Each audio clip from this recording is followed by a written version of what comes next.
2 ராஜாக்களின் புஸ்தகம் 4ஆம் அதிகாரம் 8ஆம் வசனத்திலே இந்த பெண்ணை குறித்து நாம் வாசிக்கிறோம்.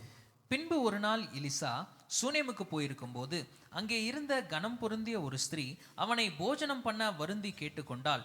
அப்படியே அவன் பயணப்பட்டு வருகிற போதெல்லாம் போஜனம் பண்ணும்படி அங்கே வந்து தங்குவான். இந்த பெண்ணை குறித்த ஒரு ஆச்சரியமான காரியம் என்ன அப்படின்னு சொன்னா, இந்த பெண்ணுடைய பெயர் குறிப்பிடப்படவில்லை, அவங்க பெயர் வேதத்தில் எழுதப்படவில்லை.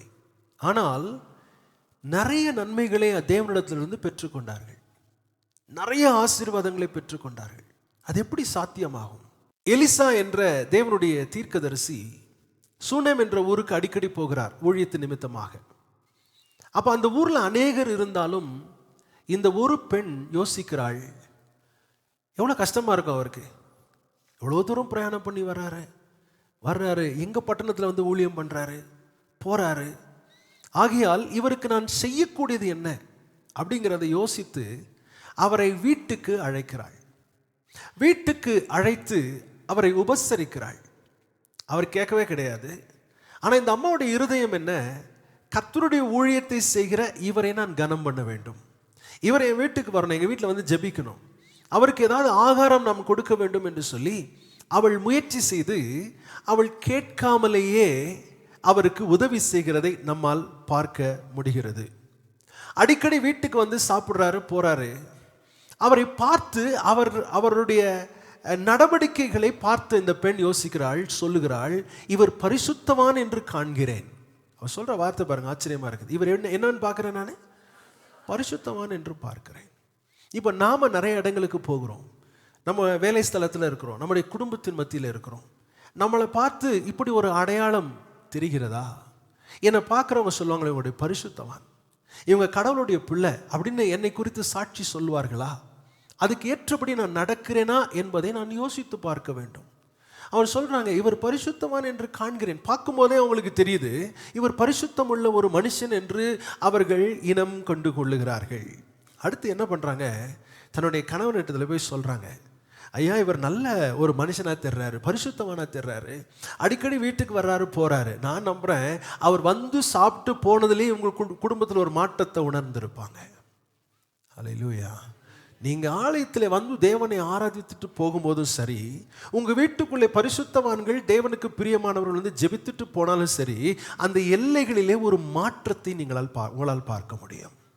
இந்த மாதிரி உணர்ந்த உடனே கணவன்கிட்ட சொல்கிறாங்க, சாப்பாடு கொடுக்குறதோட நிறுத்திட வேண்டாம், நம்ம மொட்டை மாடி காலியாக இருக்குது, இங்கே ஒரு அறையை கட்டுவோம், அவர் எப்போதெல்லாம் வருகிறாரோ இளைப்பாறுவதற்கு ஒரு இடத்தை நாம் ஆயத்தம் பண்ணுவோம் என்று சொல்லி அங்கே ஒரு அறையை கட்டி ஒரு கட்டிலை போட்டு ஒரு விளக்கை வைத்து எப்பொழுது வந்தாலும் எங்கள் வீட்டில் தான் நீங்கள் தங்கணும் அப்படின்னு சொல்லி அவர்கிட்ட சொல்லி அவர் அடிக்கடி வருகிறார், தங்குகிறார், அவர் போகிறார்.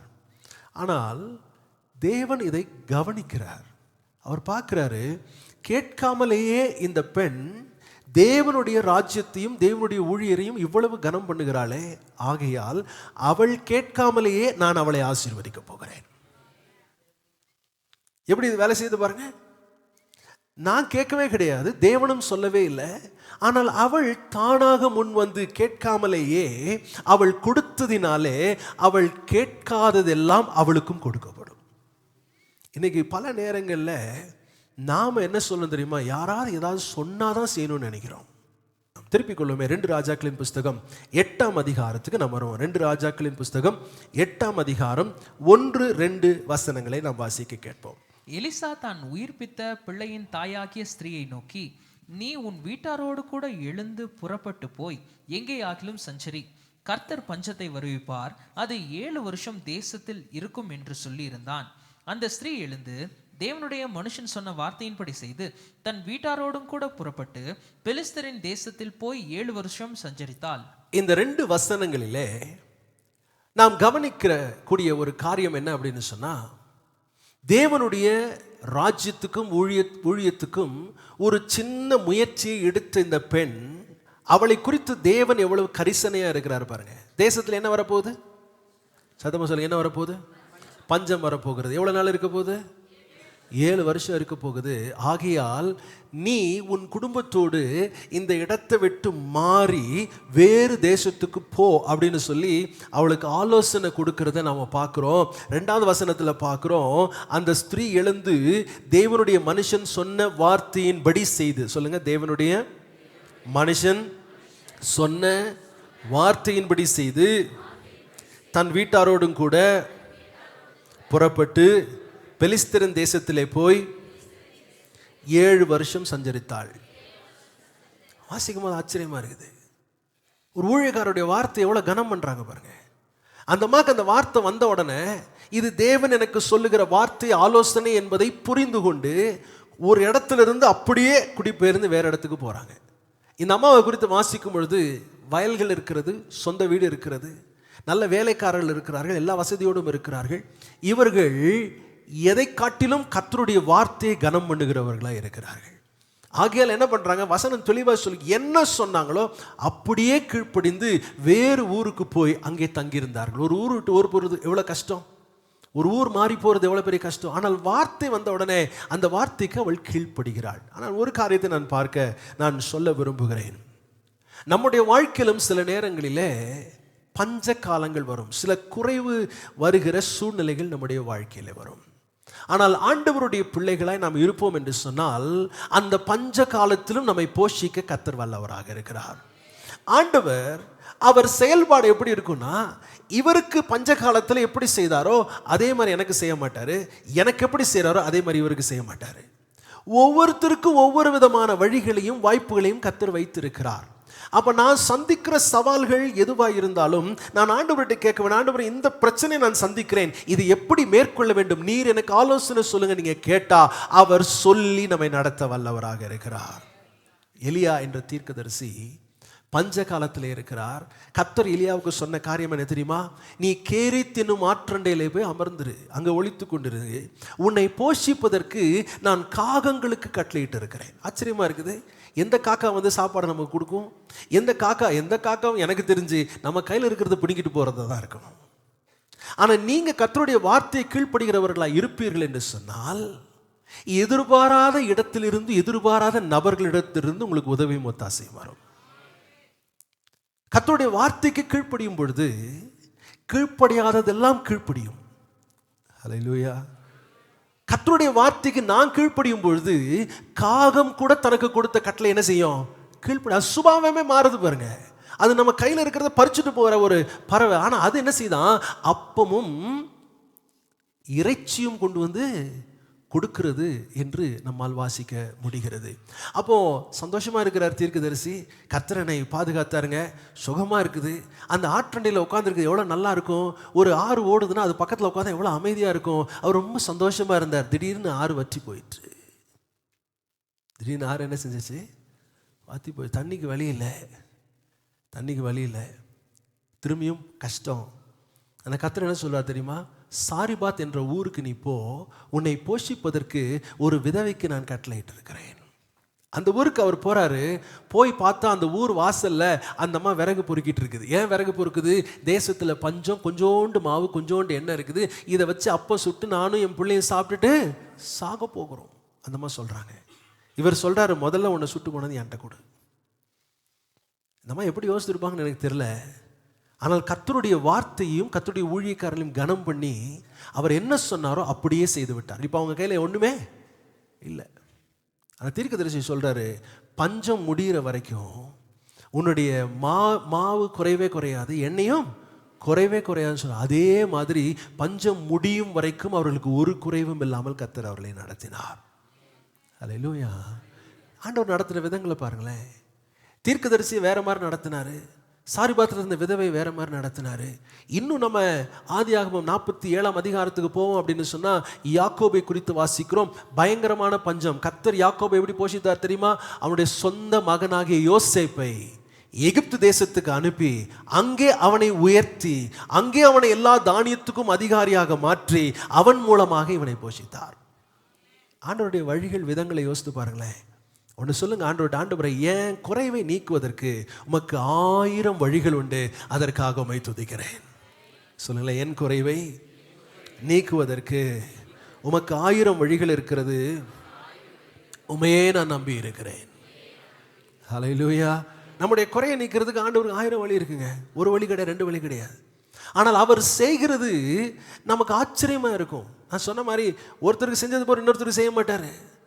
நாம் ஒவ்வொரு முறையும் அவரிடத்துல கேட்க வேண்டும் என்று எதிர்பார்க்கிறோம். அப்பாட்ட கேட்கணும், அப்பா நான் இந்த சூழ்நிலை என்ன செய்ய வேண்டும்?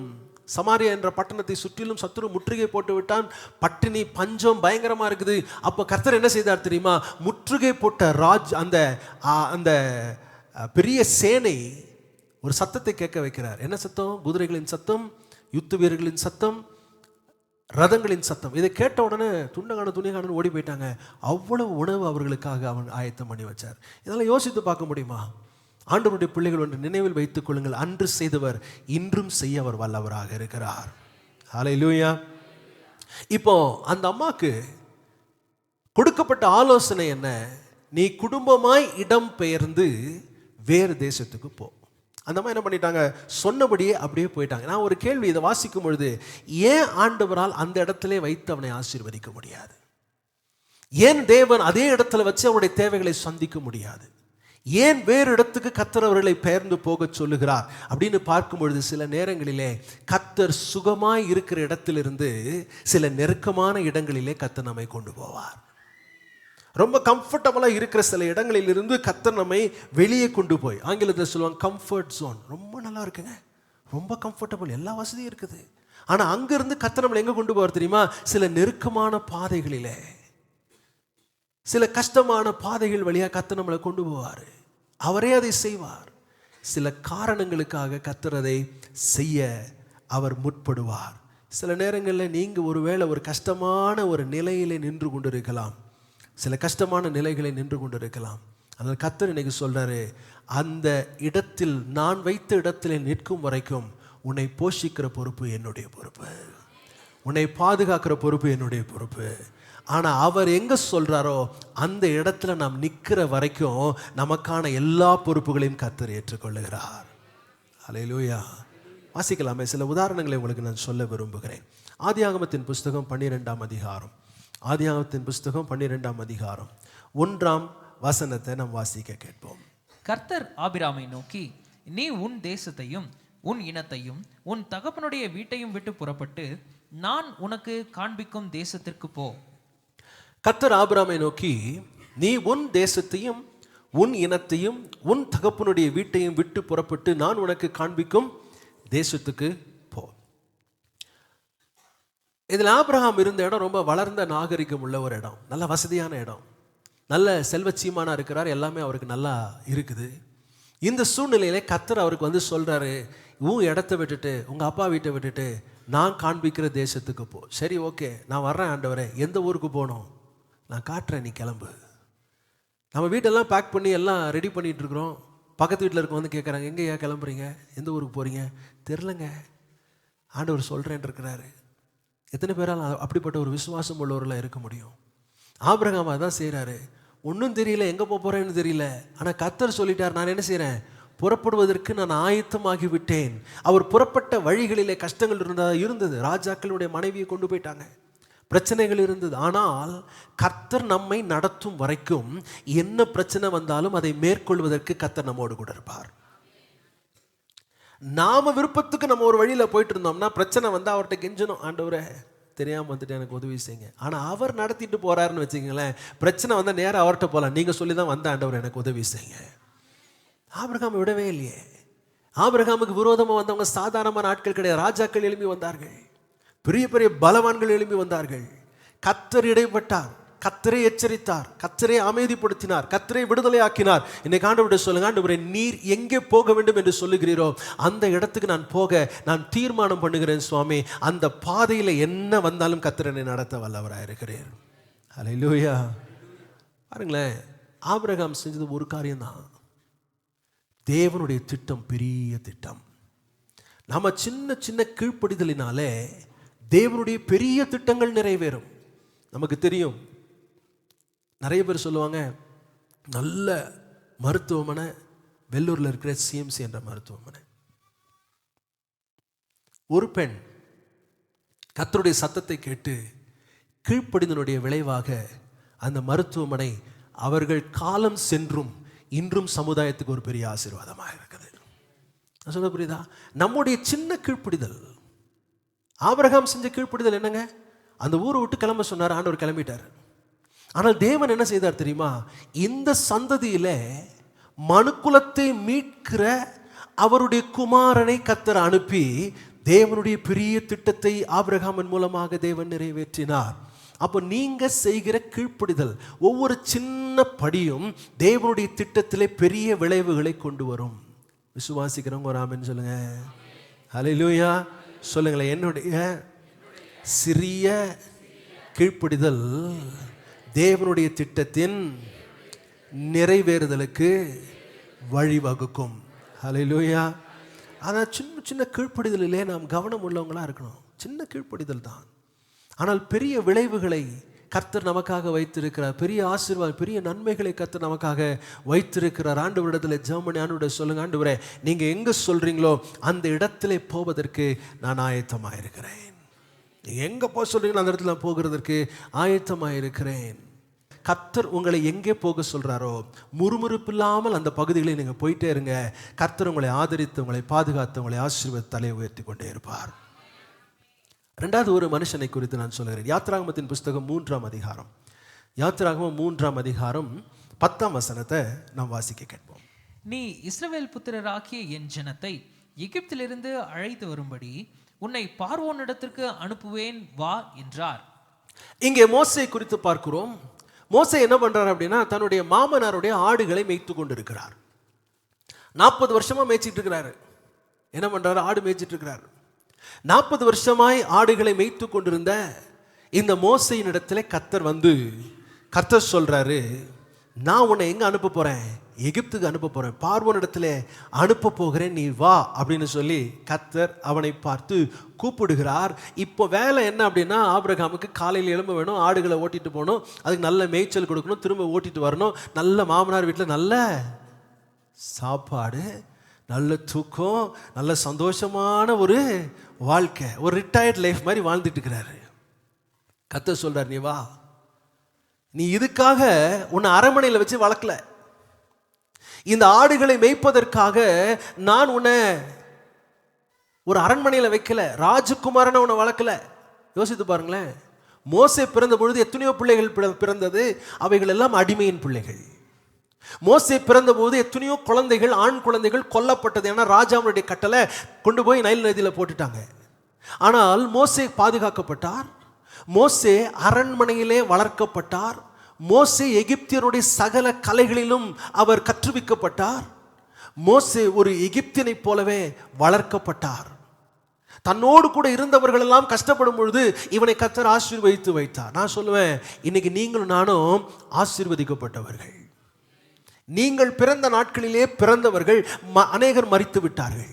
நீங்கள் பிறந்த நாட்களிலே பிறந்த அநேகர் படிப்பறிவு இல்லாமல் இருக்கிறார்கள், வேலை இல்லாமல் இருக்கிறார்கள், பணம் இல்லாமல் இருக்கிறார்கள், குடும்பம் இல்லாமல் இருக்கிறார்கள். ஆனால் எல்லாவற்றையும் கர்த்தர் உங்களுக்கும் எனக்கும் கொடுத்திருக்கிறான்னா சும்மா கொடுக்கல. தேவனுக்கு நம்முடைய வாழ்க்கை குறித்து ஒரு திட்டம் உண்டு.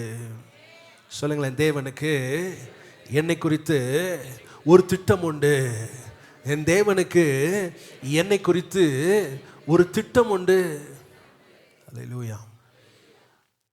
இங்கே சொன்ன உடனே மோசே புறப்பட்டு போகிறார். இதில் ரொம்ப ஆச்சரியமான விஷயங்கள் என்ன அப்படின்னு சொன்னால், மோசே போன பாதையில் சவால்கள் இருந்துச்சு, மோசே போன பாதையில் எதிர்ப்புகள் இருந்துச்சு, மோசே போன பாதையில் பிரச்சனைகள் இருந்தது. ஆனால் எல்லாவற்றையும் மோசேயால் எப்படி மேற்கொள்ள முடிந்தது என்று சொன்னால், கர்த்தர் சொன்னபடியே போய் கொண்டிருந்தார். அதான் விஷயம். யோசித்து பாருங்களேன், ஆடு மேய்க்கிற நிலைமை என்ன, செங்கடலுக்கு முன்னாடி நிற்கிற நிலைமை என்ன, ஆடுகளை பாதுகாக்கிற பராமரிக்கிற வேலை என்ன, ஒரு பெரிய ஜனக்கூட்டத்தை அடிமைத்தனத்திலிருந்து வெளியே கொண்டு வர்ற வேலை என்ன. யோசித்து பாருங்களேன். இன்னைக்கு நான் சொல்லுவேன், அநேக மோசேக்கள் இங்கே இருக்கிறீங்க, உங்களுக்கு ஒரு பெரிய திருப்தி. மோசே எப்படி திருப்திப்பட்டாரு? நல்ல வேலை, மாமனாருடைய ஆடு தொலைஞ்சா கூட அவர் கேட்க போறதில்ல.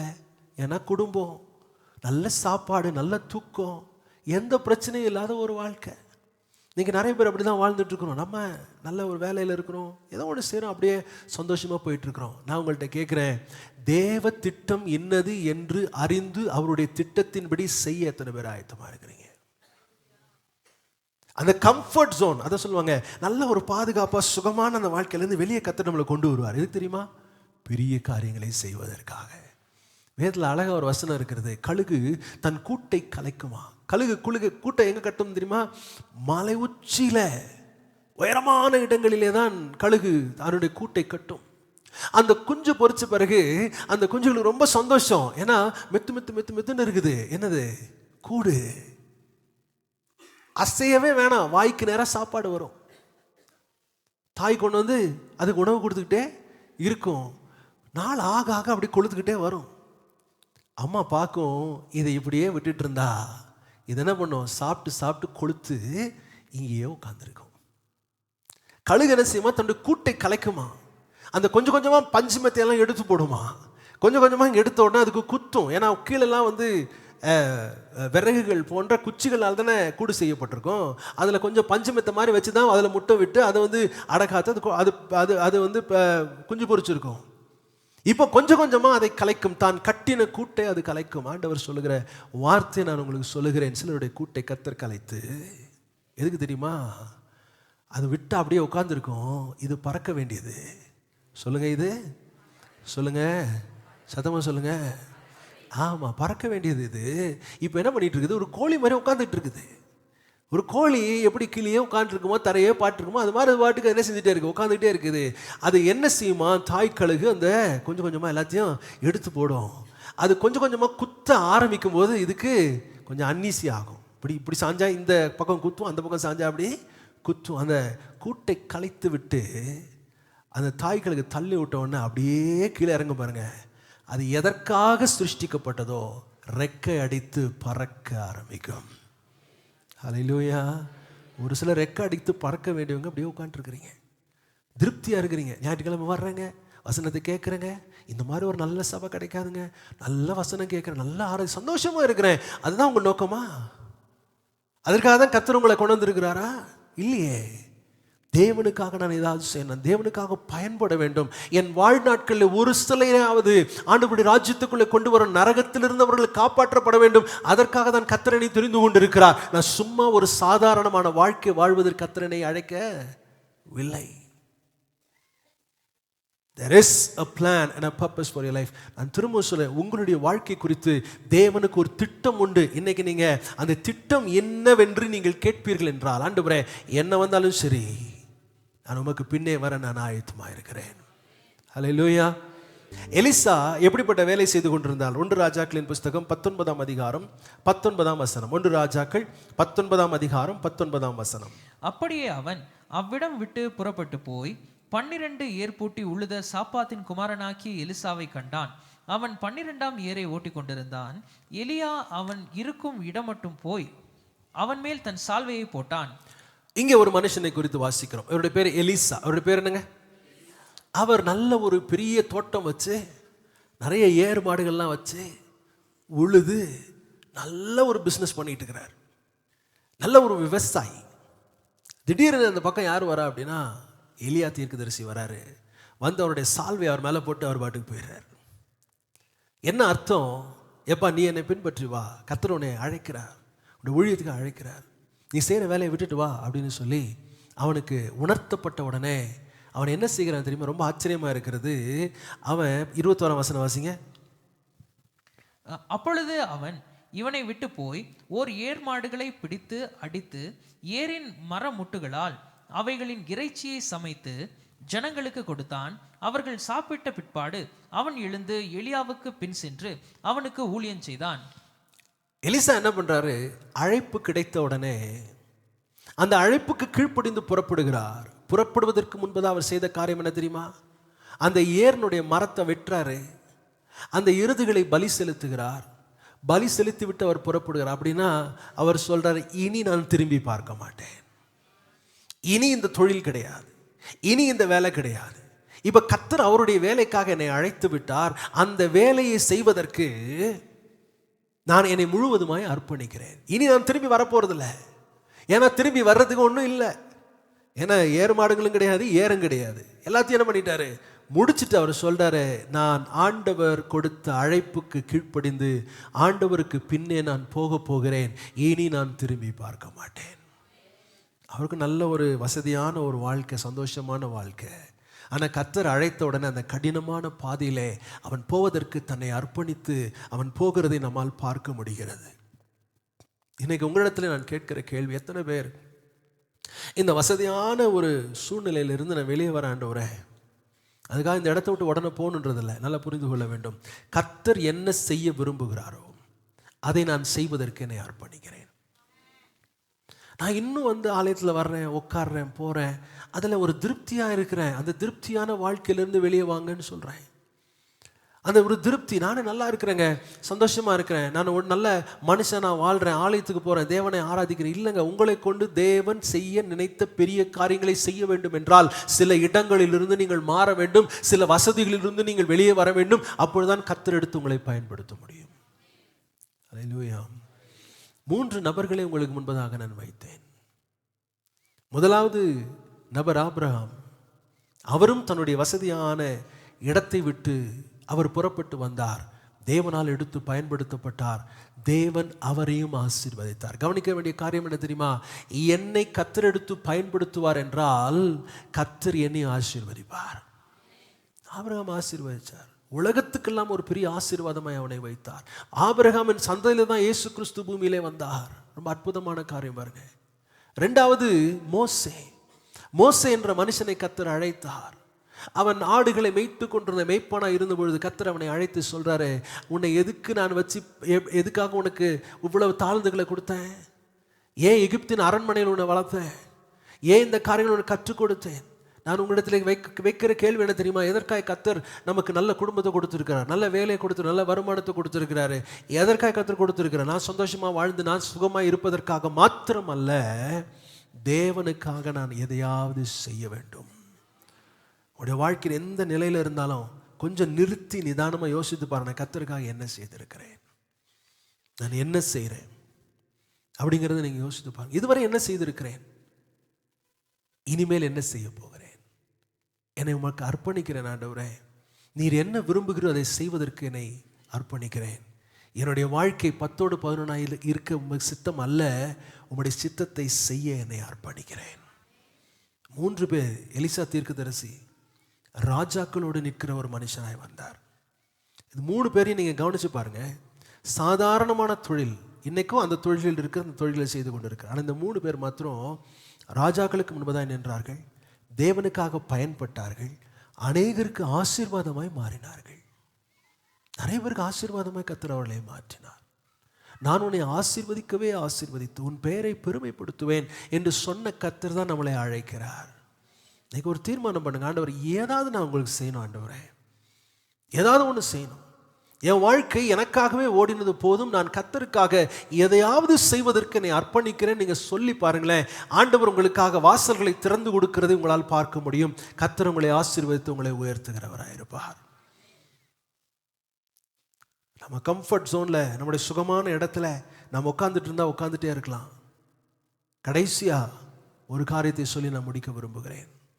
நம்முடைய ஆண்டவராக இயேசு கிறிஸ்து பிதாவோடு அவர் சுகமாக இருந்து கொண்டிருந்தார். ஆனால் அந்த ஸ்தானத்தை விட்டு மனிதனாக பூமியிலே வந்து உங்களுக்காக எனக்காக சிலுவையில் தன்னுடைய ஜீவனை கொடுத்தார். அதனால தான் இன்னைக்கு ஒரு சபையாக, விசுவாசிகளாக, ரட்சிக்கப்பட்டவர்களாக, நரகத்திலிருந்து காப்பாற்றப்பட்டவர்களாக இங்கே உட்கார்ந்து தேவனை ஆராதித்து கொண்டிருக்கிறோம். ஹல்லேலூயா.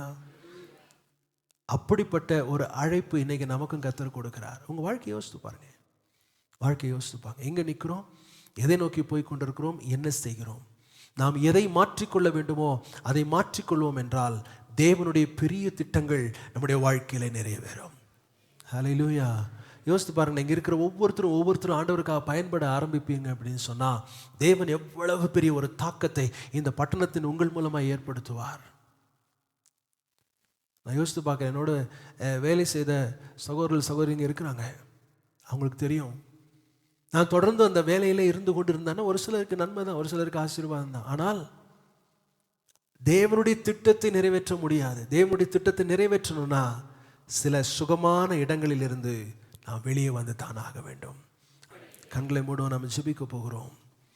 ஏசாயா தீர்க்கதரிசியின் புஸ்தகத்தில் இப்படி வாசிக்கிறோம், பின்பு யாரை நான் அனுப்புவேன், யார் நமது காரியமாய் போவான் என்று உரைக்கிற ஆண்டவருடைய சத்தத்தை நான் கேட்டேன்.